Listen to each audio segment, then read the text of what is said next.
Hi, Dr. George Yancey. Let's shatter some paradigms.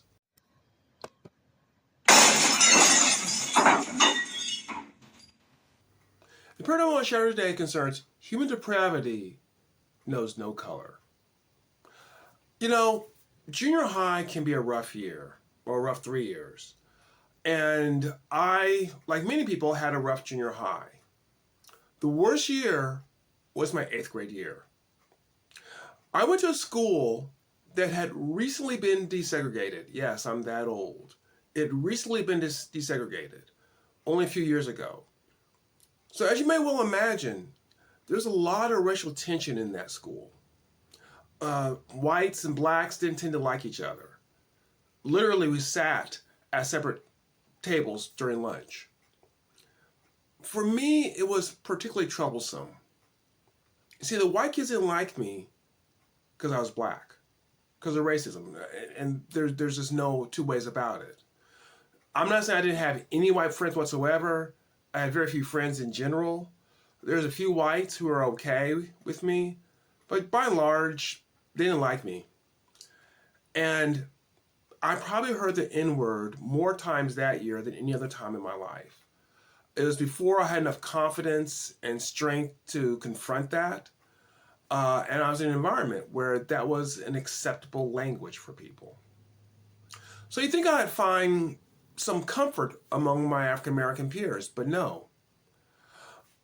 I was a student who was striving to do well. I did well academically. This meant, for as many of my black peers, I was an Oreo. And if you don't know what that means, I think most of you do, but if you don't know what that means black on the outside, white on the inside. They're accusing me of being a sellout to my race because I was doing well in school.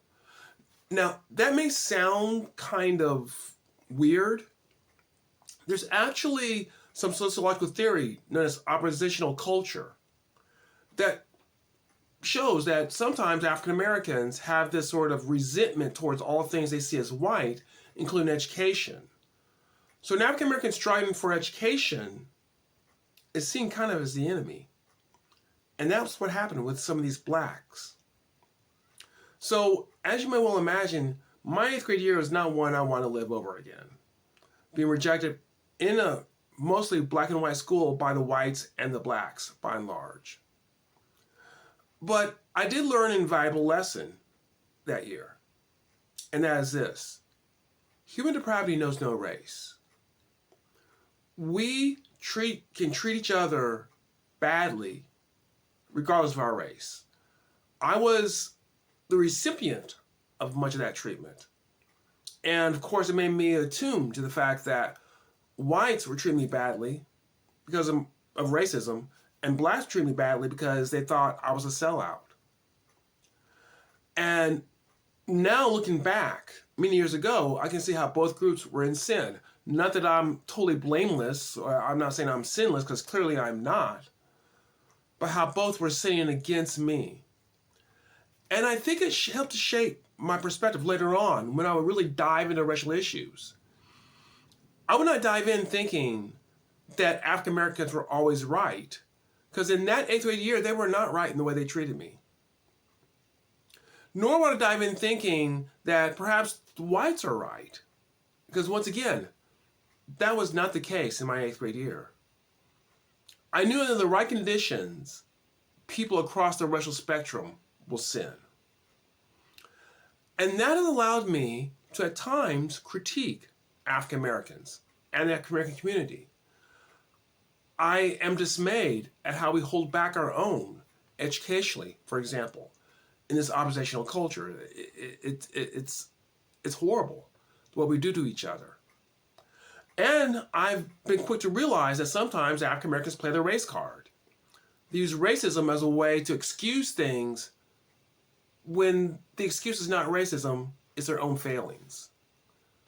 So I've been willing to critique African Americans when appropriate. But I don't do so in a way to excuse whites either. Because once again, human depravity knows no racial boundaries. I think this has brought me to a conclusion that I see too little of. And that is, we do not hold our own accountable.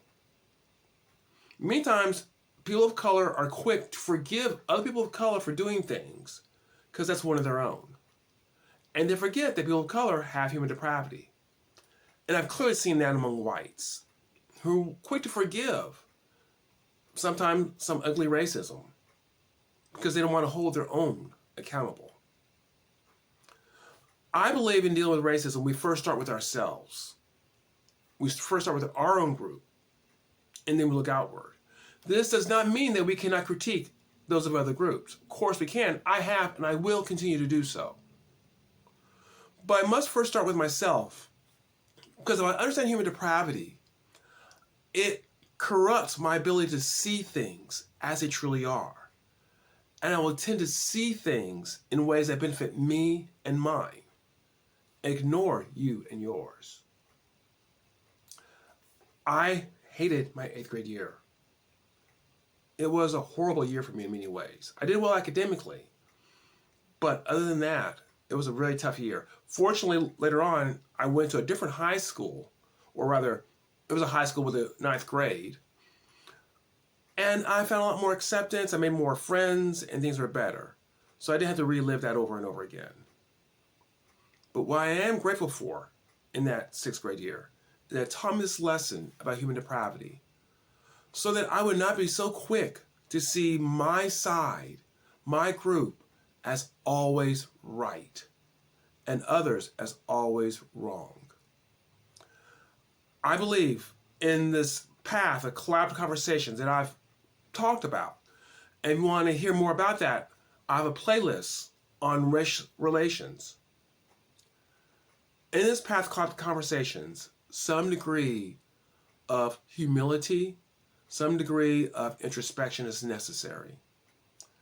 And if we're going to take this path and take it where it needs to go, where we can find solutions, where we can work together to overcome the racial struggle, the alienation, the tensions that we have in our society, we must start that as our beginning place.